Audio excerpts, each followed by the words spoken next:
Bienvenue dans cette nouvelle édition de Movie, le magazine des solutions hydrogène. Aujourd'hui, nous allons voir comment l'hydrogène permet de valoriser les ressources énergétiques des territoires. Nous sommes à La Roche-sur-Yon, où des éoliennes alimentent des bus à hydrogène. Vous ne me croyez pas, vous allez voir ça dans un instant. Nous irons ensuite à Pau, où l'énergie des barrages hydroélectriques permet de produire de l'hydrogène renouvelable. Puis nous évoquerons les enjeux de l'hydrogène au niveau d'une région avec le président Hervé Morin. Et enfin, nous rencontrerons le député Michel Delpont. Mais tout de suite, des bus à hydrogène mis en service à La Roche-sur-Yon, on en parle avec l'opérateur de transport.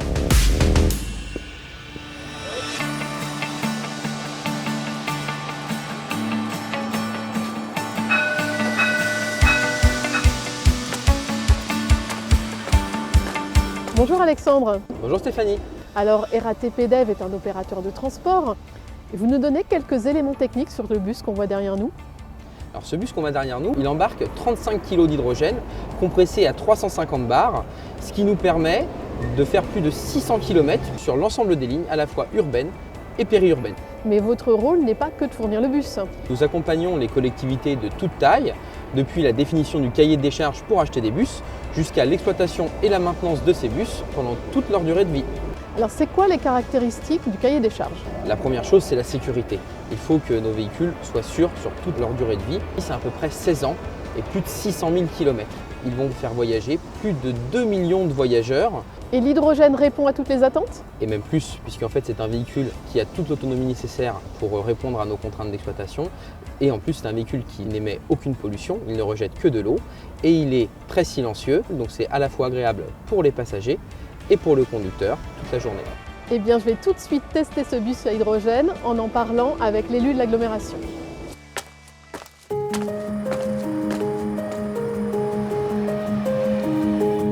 Madame Aubin-Sicard, bonjour. Alors, nous sommes dans un bus à hydrogène, un bus zéro émission.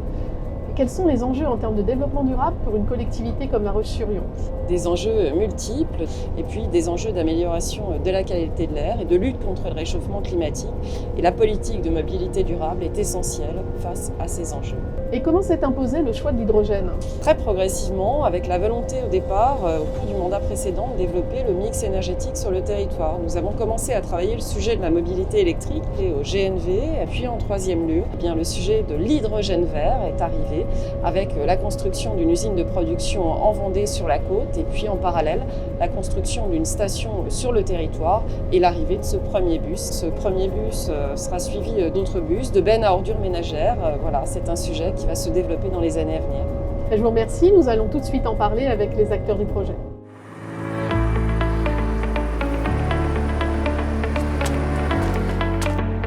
Monsieur Favreau, bonjour. Alors les bus à hydrogène de l'agglomération viennent se recharger à cette station. Mais l'hydrogène, il faut le produire. Et je crois que sur le territoire, vous avez tout ce qu'il faut. Eh bien oui, vous vous trouvez en Vendée sur un territoire où il y a du vent et nous avons de l'eau de mer. Eh bien, nous sommes capables de produire sur la côte atlantique cet hydrogène vert à partir des 3 éoliennes plus de l'éau de mer qui sont directement raccordées à l'électrolyseur de cette unité de production d'hydrogène vert qui vient ici alimenter effectivement le bus et bien d'autres usages. Vous pouvez nous donner quelques chiffres sur cette usine? Eh bien, cette usine qui est à Boin, donc qui est portée par la société Life, est capable de produire 300 kg jour d'hydrogène vert. Mais bien sûr, au fur et à mesure que les usages vont se développer, eh bien, ça sera jusqu'à 1 tonne grâce à cette unité de production sur l'ensemble de notre territoire.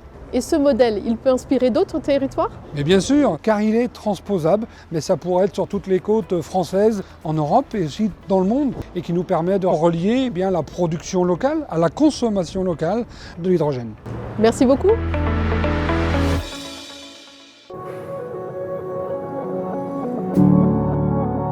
Nous sommes à Pau, l'une des premières villes qui a fait choix d'hydrogène pour ses transports urbains. Les bus viennent s'alimenter à une station de recharge qui produit de l'hydrogène vert sur place à partir d'électricité issue des barrages pyrénéens. On en parle avec les acteurs du projet. Lucie Kemp, bonjour. Bonjour. Alors les Phébus sont en service depuis maintenant 2 ans et près de 35 tonnes d'hydrogène ont été produites par la station qu'on voit derrière nous. Est-ce que le pari est réussi ? Oui, le pari est vraiment réussi. Avec Phébus, nous avons plus de 2 millions de passagers qui ont été transportés, 430 000 km de parcourus, c'est vraiment un grand succès. Et qu'en pensent les usagers ? Quel est le retour des Palois ? Écoute, les Palois sont enthousiastes et on a plus de 82% d'usagers satisfaits puisque nous avons fait une enquête publique. D'autres projets ? Nous allons aujourd'hui continuer l'aventure puisque nous allons acheter 4 nouveaux bus qui seront non pas des 18 mètres mais des 12 mètres qui arriveront l'année prochaine au cours de 2022. Très bien. Et maintenant, on va aller parler justement de la production d'hydrogène avec ITM. Bonjour Lucas. Bonjour Stéphanie. Alors ITM Power fournit un équipement clé de cette station, c'est l'électrolyseur. Vous nous expliquez ?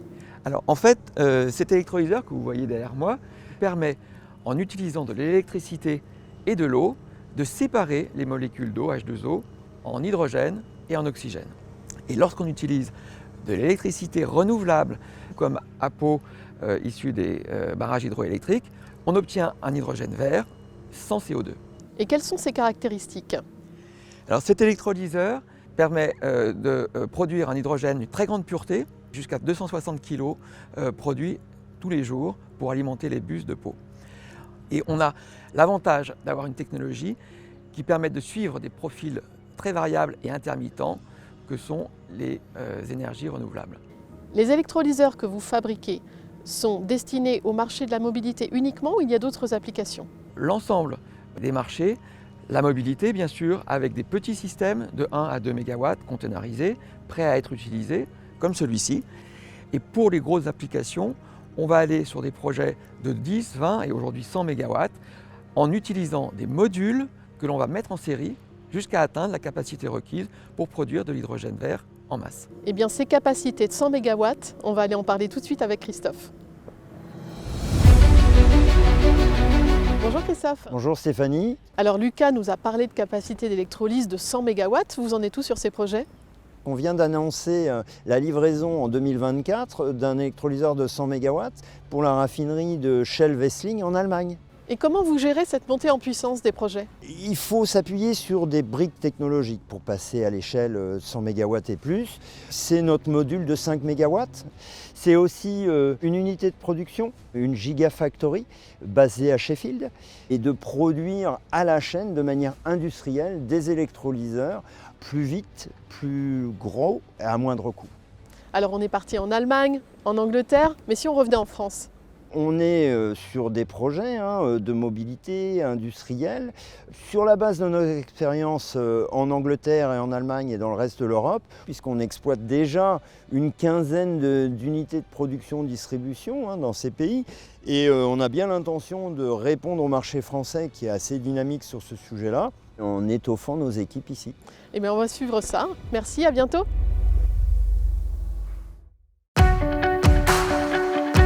L'hydrogène, c'est un levier de développement pour les régions. Rencontre avec 2 élus. Hervé Morin, bonjour. Alors la région Normandie est une des régions pionnières dans le domaine de l'hydrogène, notamment avec un plan lancé en 2018. Quelles étaient les motivations ? C'est qu'on soit un des hauts lieux de l'hydrogène de demain. On a été une des régions pionnières à travers le programme EasyMob et notamment l'installation de nos stations à hydrogène qui alimentent une trentaine de véhicules utilitaires.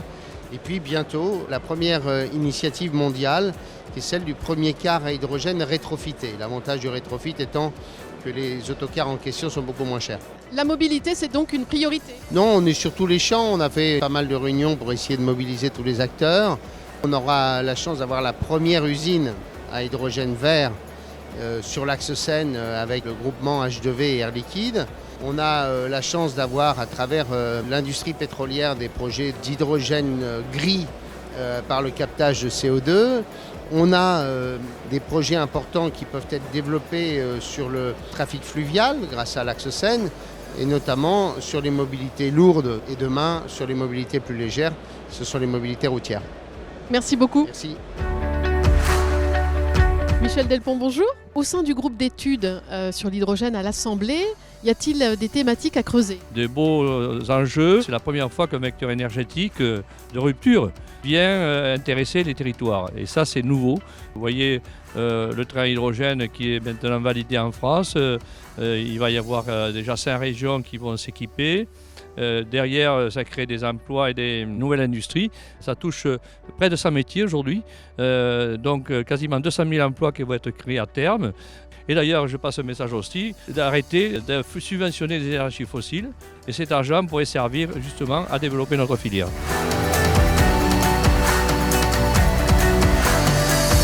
Ce magazine est maintenant terminé. À très bientôt.